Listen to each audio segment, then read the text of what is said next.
Bismillahirrahmanirrahim. Barlıq hamd sanalar Canabi Allahqa bolsun. Şundaqla Peygamberimiz Muhammed sallallahu aleyhi ve sellemge, aile tavabatlarga, ashablarga ve uzatqa taki kıyametkiçi əgeşkellerge durud ve salamlar bolsun. Qadirlik qarindişim, dinimiz en yaman körgen ve insan rohitige en xatarlik dep qarğan halaketki taşlıqçı illetlerinin biri kibir bulup, Kur'an ve sünnet uni ayıplagan ve onunda agahlandırgan ayet ve hadisler bilen tolgandır.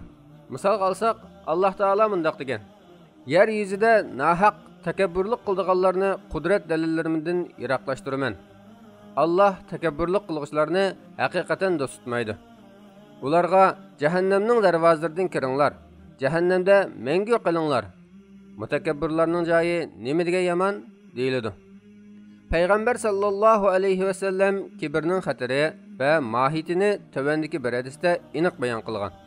Peygamber aleyhisselam qalbida zarrachilik kibir bo'lgan kishi jannatga kirmaydi degan sahabelardan biri. Lekin odam kiyim-kechaklarning va kashining chiroyli bo'lishini yaxshi ko'rishchi deb so'raganda Peygamber aleyhisselam Allah güzeldir, güzellikni yaxshi ko'radi. Kibir degan haqqa unimaslik, kishilarni ko'zga ilmaslikdir deb javob bergan. Yani kiyinish, turalg'u ve mashina qatorliqlarda chiroylik, isil bo'lishni yoqtirish, pokitga unimaslik, kishilarga cho'ngchilik qilish va ularni ko'zga ilmaslikdan iborat kibir doirasiga kirmaydi. İkisi niyat bilan farqlanadi. Sayyindagi bir hadisda Peygamber sallallahu aleyhi ve sellem mundaq degan: "Do'zax aytdi: Men takabburlik qilg'uvchilarga xos qilindim."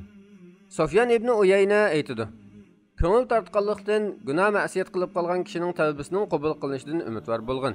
Chunki Adem alayhissalom ko'ngil tartqanlikdan daraxtni yeb ma'siyat qilib silvidi, shu aman mag'firat qilindi. Birovning qilmishi takabburlikdan bo'lsa, uningga la'nat qilinishdan qo'rqqan. Chunki iblis takabburlik qilib Alloh taologa osiylik qilgan edi, shu aman la'nat qilindi." Haris al-Muhasibi rahimahulloh: "Sen o'zingni afzal deb qarashdan cheklangansan. Özünü pak sanaş sana haram kılıngan. Belki sen o dünyada bu dünyadaki vaxtında közünge ilmağallarının ayakları asıdı bulup kalışın mümkün" degen. Şunu mu unutmasımız gerek ki iblis kibir sebeplik Allah'ın rahmetinden qoğlangan. Firavun, Ebu Lahab ve başka nurgun kafirler mi kibir sebeplik iman etmay dozg'ı bulup ketken. Köpligen alimler kibirni en çoğun günahlar qatarından sanagan. Kibir bar insanını Allah'ın yaxşı görmegenidek atrofdagi insonlarmi yoqtirmaydi. Bu sababdan kibirdan ichi siqilish bilan birga jamiyatda yetim qilish kelib chiqadi. Ro'yitimizdagi kasalliklarning davosini qilishda mutaxassis bo'lgan ustoz Imom Hujjatul Islom G'azzali Ihya'u Ulumuddin nomli kitobining oxirida bu vaqtda tafsili to'xtalgan va Qur'on Karimning oxiratdagi najotlikni qalbning sog'lomligiga bog'langanligini, qalb ofatlarining beshi ve en xatarlikining kibir ekanligini bayon qilgan. Shundaqla uni insonga tegadigan bir xil ruhiy afat deb qaragan. Imom G'azalining deyishicha, kibirlik inson o'zini cho'ng tutadi va o'zini boshqalardan afzal deb qaraydi. Shundaqla o'ziga tamanno tuyg'usi bilan qarab, boshqalarga mansitmaslik va haqorat nazari bilan qaraydi. İnsanning o'ziga bu xil nazarda qarashi ijtimoiy hayotga afat bo'ladigan xatarning beshidir. Imom G'azali yana mundaq deydi: "Bilginki, kibir insonning qalbidagi kasallik bo'lib, uning tashqi ko'rinishida ifodalangan nachar axloq va salbiy ish-harakatlar bo'lsa, kibrning alomati va natijasidir. Buni takabburlik deb atsak, eng loyiq bo'ladi. Psixik jihatdan kibrni inson nafsidagi o'zini to'van ko'rish tuyg'usining alomati yoki natijasi va yoki yetarsizliklarni to'ldirish vositasi deb qarash mumkin. Qandoq deganda, mutakabbir o'zini to'van ko'rib yoki yetarsiz deb qarab, o'ziga ishonch qilolmag'achqa o'zidagi bu kamtiklikni to'ldirishga urinishi uni takabburlik qilishga olib boradi. Masalan, qalbida fiqirlik tuyg'usi borlar boy bo'lishga qattiq tirishadi va boy bo'lganida takabburlik qiladi. Ya'ni bu boydagi kibrning sababi aslidagi fiqirlik tuyg'usidir. Ondan burun uni fiqir deb qaraydiganlarni unaq emasligiga ishontirish uchun mundaq boyliqim bor, munchilik xajladim va men degandek so'zlar bilan o'zini cho'ng tutishga tirishadi. Atrofdagilarni o'zidagi boylik ustunligiga yetmaydigan naqs insonlar deb qarab, o'ziga loyiq saviyadagilarni tepishga urinadi. Buning bilan kibir hem vasita hem natija bo'ladi. Shoir Xalifa ibnul Mu'taz nuqsonliq tuyg'usiga duchor kishilar o'zlarining kamolat egillari oldidagi ahvolini tunib yetib, o'zlarini cho'ngaytish uchun kibrni vosita qilishidi, holbuki kibr hargizm kar qilmaydi degan. İmam G'azali takabburlikni keltirib chiqaradigan va uni quturtiradigan sabablarni bundaq yakunlagan. İnsanning ichki dunyosiga xos bo'lgan kibrning paydo bo'lishiga sabab bo'ladigan bir omil bor. Bu bo'lsa-mu, o'ziga tamanno qo'yish. Ammo insonning sirtqi ko'rinishida o'z ifodasini topadigan zohiriy kibrga sabab bo'ladigan omillar 4dir. Bular o'ziga tamanno qo'yish, hiqd, o'chmanlik, hasad va riyo qilishdir. Yuqorqi 4 illatdan boshqa nifoq, gumonxo'rlik, o'zida bo'lmagan xislat yoki qilmagan xizmat bilan faxrlanish, pixsiqlik, siz ochiqlanish, mansabga amroqlik, minnatxo'rlik, nasihat anglamaslik, xatoligini boshqalarga ortib qo'yish, manmanchilik, mamadonlik, aviyxo'rlik, shaxsiyatchilik va har qanday ahvolda o'zini aqlab turib olish qatorliq yomon illat nachar axloqli bo'ladi ekan, u cho'qim kibrga chetishlik bo'ladi. Chunki takabburlik qilg'uchi o'zini cho'ng tutish uchun yaxshi xislatlardan voz kechishga majbur bo'lganidek, bu turli nachar axloqlarga muhtoj bo'ladi. Natijada kibr insonni jannat ahlining axloqlaridan yalang'ochlayib o'tadi. Bu sababdan payg'ambar alayhissalom qalbida zarrachilik kibr bo'lgan kishi jannatga kirmaydi degan. Demak, kibr boshqalar bilan bo'lgan gap so'z, ish-harakat, yurish-turishlarda, chiroyida, ovozida, hatto sukut tuturishida va qarashlarda ifodalangandek insonning ichki dunyosida o'y, xiyol, orzu, armonlardan ko'riladi va uningdan o'zini boshqalardan ustun tutish va yo'g'onchilik qilish kelib chiqadi. Hatto toat ibodatlarni ko'p qilib, gunoh ma'siyatlardan o'zini yiroq tutadiganlarmi o'zining taqvodorligiga tayinib, boshqalarni fosiq ko'rib, kibrga mubtalo bo'lishi mumkin. Tabiinlardan Jubayr ibn Nufayr rahimallohdan kibrning qaysi eng yomon deb so'ralganida u ibodatning kibri deb javob bergan. İmam G'azali bu haqda maxsus to'xtalgan. Undaqda kibrni davolashning yo'li qaysi?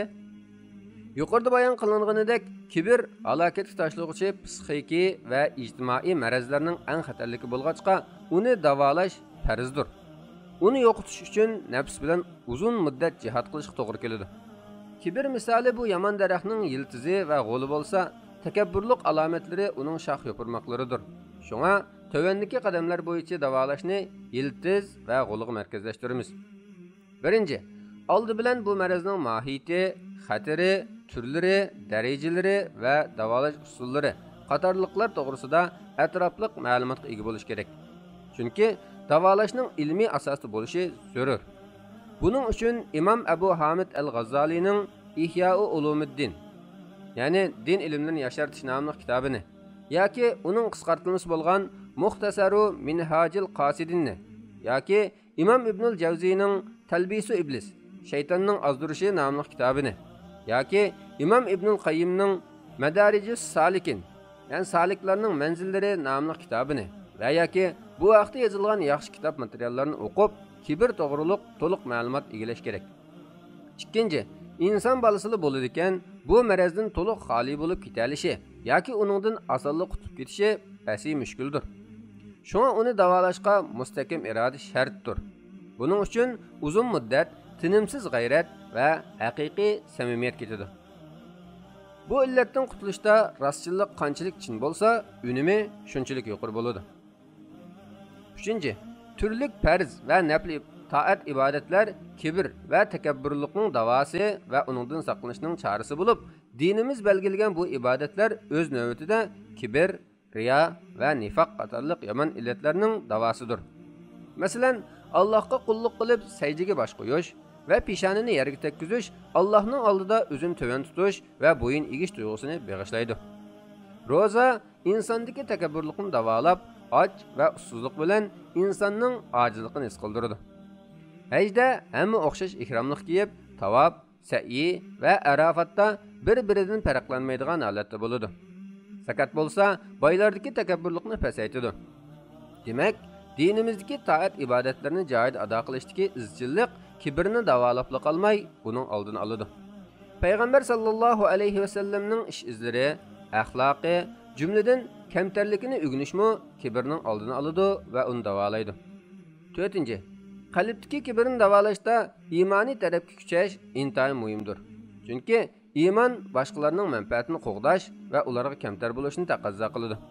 Janobi Alloh mu'minlarga kamtar bo'lg'in deb buyurgan va ey mu'minlar, sizlardan kimki murtad bo'ladigan, Alloh uning o'rniga Alloh ularni do'st tutadigan, ularmi Allohni do'st tutadigan, mu'minlarga ko'yinadigan, kofirlarga shafqatsiz, Allohning yo'lida jihad qiladigan va malomat qilg'uchining malomatidan qo'rqmaydigan bir qavmni keltiradi degan. İnsan o'zini to'nig'inida o'zidagi ojizlik, bandilik va muhtojlikni his qiladi. Parvardigorining ulug'ligini, qudratini va rububiyati, ya'ni yaratquchi va parvarishkor ekanligini to'nig'inida cho'ngchilik qilmaydigan bo'ladi. Chunki Alloh taolo uni obi ma'nidan operat qilgan. Uning hayotlik bag'ishlab sanoqsiz ne'matlarni ato qilgan.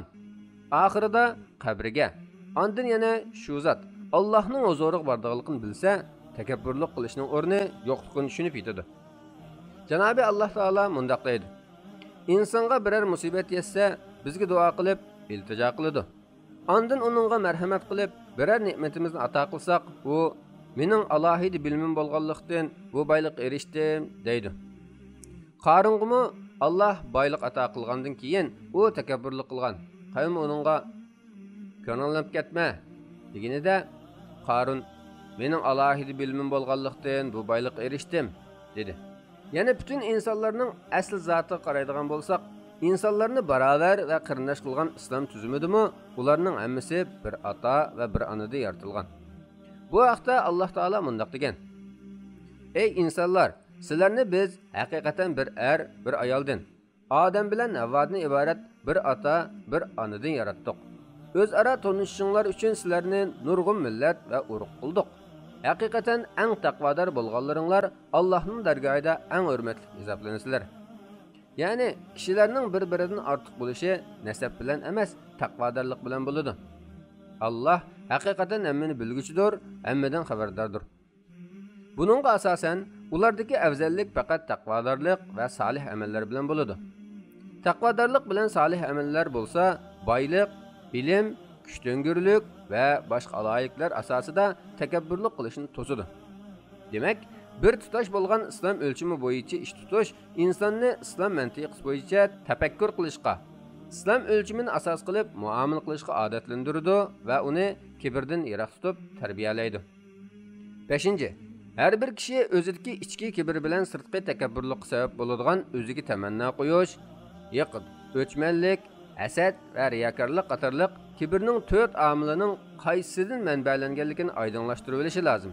Masalan, kibri o'ziga tamanno qo'yishdan kelgan bo'lsa, bu teran bilimdanmi, kelishgan chiroydanmi, ibodatgo'yligidanmi, boyligidanmi yoki mansibidanmi va yoki atrofdagi shapanchilardanmi? Bu ahvolda o'ziga tamanno qo'yishning turlarini, alomatlarini va choralarini o'qib, amalni qilish lozim. Kibri yiqitdan kelgan bo'lsa, yiqit achchig'i yomonlikdan bo'ladi. Hasaddan kelgan bo'lsa, hasad yiqitdan keladi. Demak, yiqit bilan hasadning manbasi va sababi g'azablanish va achchiq yomonlikdir. Yiqit bilan hasad ko'pincha tangtushlar va bir darajada deb qaraldiganlar o'ttirdi bo'ladi. Kibri riyodan kelgan bo'lsa, bu amal ibodat yoki faoliyatlarning jamoat yig'ilgan so'rinlarda yoki tarafqalarda elib berilganligidan kelgan bo'lsa, darru xaloyiq ko'rinmaydigan yoki nomi zikr qilinmaydigan xizmatga o'tkilish lozim. 6. İnsonning o'zida izchil takrorlanadigan, takabburlikqa yotadigan odatlarni bekitib, uni tashlashga tirishishi intayin foydali va amaliy qadamdir. Masalan, boshqalarga to'lab gap qiladigan bo'lsa, siyliq va pasrak ovozda gap qilish. O'zining narsa keraklarini boshqalarga ko'taradigan bo'lsa, o'zi ko'tarish. Oddiy, miskin insonlar bilan aralashib do'st bo'lish. Chaqirsa berish. Boshqalarning hurmatini qilishga tirishish. Kibr his qiladigan so'rinlardan o'zini qochirish. Uy va ishxonalarning tozligini o'z qo'li bilan qilish. Bu chora-tadbirlar oddiy bo'lsa-mu, haqiqatan unumlidir. Bularni har bir kishi ahvoli qarab bekitsa bo'ladi. Doktor Abdulaziz rahmatulloh. Assalomu alaykum va rahmatullohi va barakatuh.